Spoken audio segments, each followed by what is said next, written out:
প্রথমে লাউটা আমি গেটারে গেট করে রেখেছি।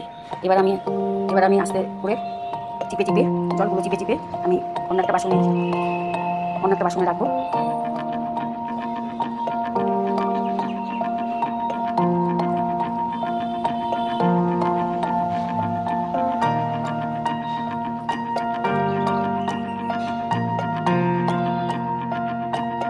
এখানে আমি একটা বেসন দিয়েছি।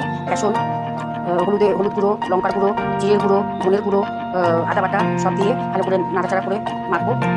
আমি লাউয়ের একটা করবো বলে এবারের মধ্যে লাউটা ঢেলে দেবো।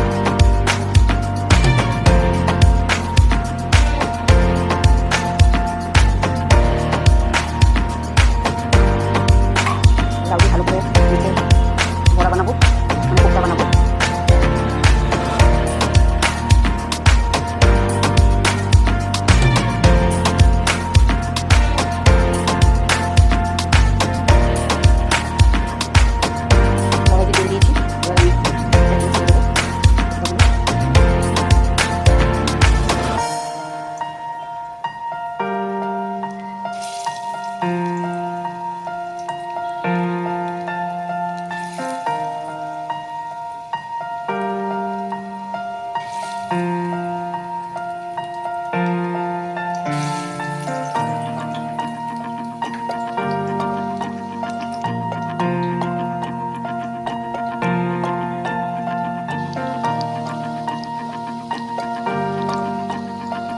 কড়াইতে 3টে শুকনো লঙ্কা আর 3টে শুকনো লঙ্কা সাদা জিরে ফোড়ন দিয়ে পেঁয়াজগুলো ছেড়ে দিয়েছি। এবার এর মধ্যে টমেটো কুচি, আদা রসুনের পেস্ট, হলুদ, জিরের গুঁড়ো, ধনের গুঁড়ো, লঙ্কার গুঁড়ো সব দিয়েছি।